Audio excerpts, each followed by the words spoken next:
প্রিয় দর্শক, চট্টগ্রামের সার্বিক পরিস্থিতি নিয়ে আপনাদেরকে দেখানোর চেষ্টা করব।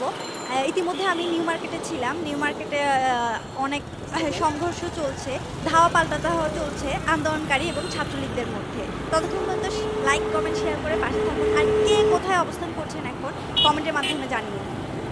আপনাদের যে এলাকা অবস্থান করছেন তাদের এলাকার পরিস্থিতি কেমন, আপনারা আপনাদের কমেন্টের মাধ্যমে আপনাদের এলাকার পরিস্থিতি সবাইকে শেয়ার করুন। রাস্তা একেবারে থমথমে বললেই চলে। জনশূন্য কিছু টুকটাক জনগণ আছে, তারা আসলে নিত্য প্রয়োজনে বেড়ে হয়েছে, তাদের মধ্যে অনেক আতঙ্ক কাজ করছে। এই যে দেখা যাচ্ছে সামনে অনেকগুলো ছাত্র জনসাধারণ একসাথে হয়ে আন্দোলনের দিকে এগিয়ে যাচ্ছে। এখন এটা হচ্ছে দেয়ানহাট ওভারব্রিজ।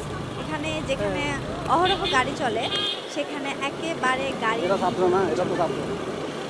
দু একটা বাইক রাইডার দেখা যাচ্ছে।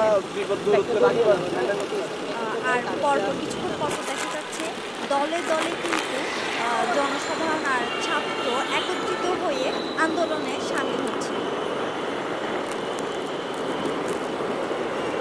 আপনারা লাইক, কমেন্ট, শেয়ার করছেন তো?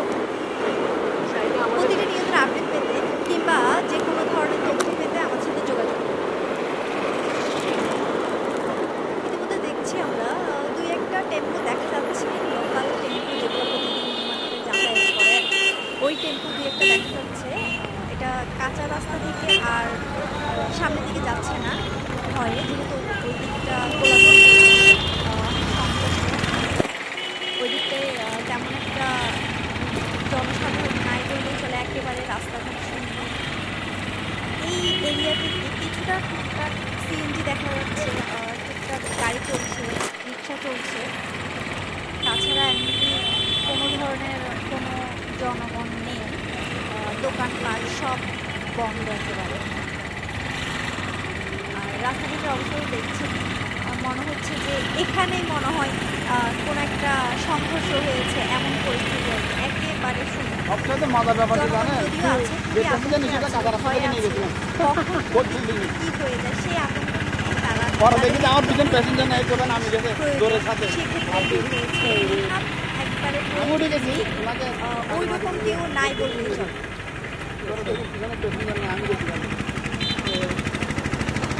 সবাই লাইক করে শেয়ার করে দিন যাতে তারপরে লেখা আছে পরিস্থানের সামনে।